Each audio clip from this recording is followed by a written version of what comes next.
बैठे हैं गांव के, कईयों के घर के बच्चे नौकरी करते होंगे और कुछ ऐसे भी लोग होंगे जो नौकरी कर रहे होंगे। अपनी पीढ़ी को देखिए, दो पीछे पीढ़ी दो पीढ़ी पीछे जाइए। क्या थे आप? गांव में खेत में काम करते थे, भैंस चराते थे, गाय गोरू रखते थे, इन करते थे, खेतों में सोते थे। किसी तरह से आपने अपने बच्चों को पढ़ाया, बच्चे को पढ़ाया। नौकरी थी हमारे देश में, प्रदेश में नौकरी थी, तो हमारा बच्चा नौकरी पाया संघर्ष करने के बाद। भले वो सिपाही हो गया, भले वो अध्यापक हो गया, भले वो हमारे अस्पताल का कर्मचारी हो गया, 4th क्लास का हो गया, 3 श्रेणी का हो गया।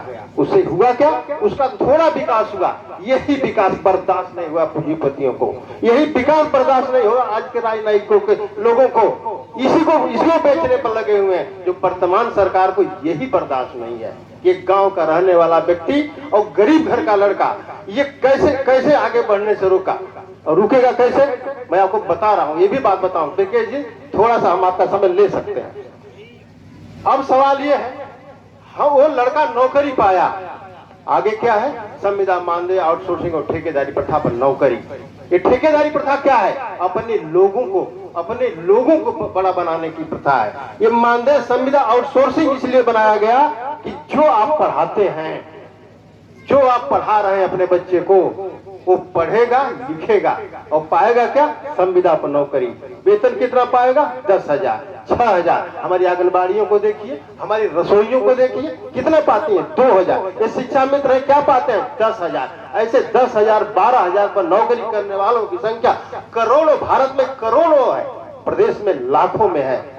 अब आप गंभीरता से इस बात को सोचिएगा और सबको मैं कह रहा हूं सोचने के लिए, इस पर गंभीरता से होइए। हमारे साथी जो सुरक्षा में बैठे हैं उनको भी मैं कहता हूं, सोचिए। आप तो 70,000 पाते हैं, एक मानक वेतन पाते हैं, तो आप बच्चे को पढ़ा रहे हैं और किसी तरह से पढ़ा रहे हैं, तब जाके वो उस लायक बना रहे हैं। हमारे बीच में डॉक्टर साहब बैठे हैं, मैं अब डॉक्टर साहब को मैं अच्छी तरह से जानता हूं। आपके भाई हमारे स्टाफ हैं, एच.एस. सिंह जी, आपके परिवार को मैं जानता हूं और आपके चारों भाइयों को मैं जानता हूं। ये कैसे लोग पढ़े उस स्थिति को भी मैं जानता हूं।